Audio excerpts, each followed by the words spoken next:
Një përplasje fort diplomatike dhe simbolike ka shpërthyer mes Prishtinës dhe Kievit.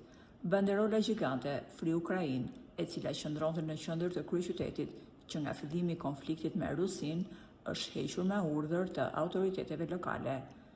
Ky ishte një reagim i ashpër ndaj deklaratës së presidentit Zelenski nga Beogradi, i cili tha se qëndrimi i Kievit mbetet i pandryshuar për Kosovën. Ne nuk e njohim si shtet. Kaq ka mjaftuar që kryetari i Prishtinës Përparim Rama të autorizoi heqjen e menjëhershme të simbolit të solidaritetit. Rama deklaroi: "Shteti i Kosovës duhet të respektohet. Kur Kosova nuk respektohet, kryeqyteti përgjigjet gjithmonë në të njëjtën mënyrë." Ky vendim ka ndezur menjëherë një debat publik. Nga njëra anë, shumë qytetarë dhe analistë e quajnë deklaratën e Zelenskit si një shuplak mosmirnjohje.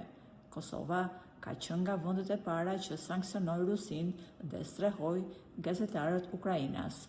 Por, me sa duket, lajmi i heqjes së banderolës fluturoi menjëherë në Ukrainë dhe pas kësaj burimet diplomatike bën me dije se Zelenski ka telefonuar menjëherë kryebashkiakun e Prishtinës për ta pyetur: "Zoti Rama, pse hoqët simbolin e lirisë tonë?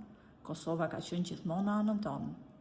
Përgjigjja nga Prishtina ka qenë po aq e prerë: "Zoti president, lirinë tuaj e mbështesin, por dinjiteti i Kosovës nuk mund të nëpërkëmbet në Beograd. Ju nuk mund të shtrëngoni duart me ato që nuk na njohin e të prisni që ne të heshtim.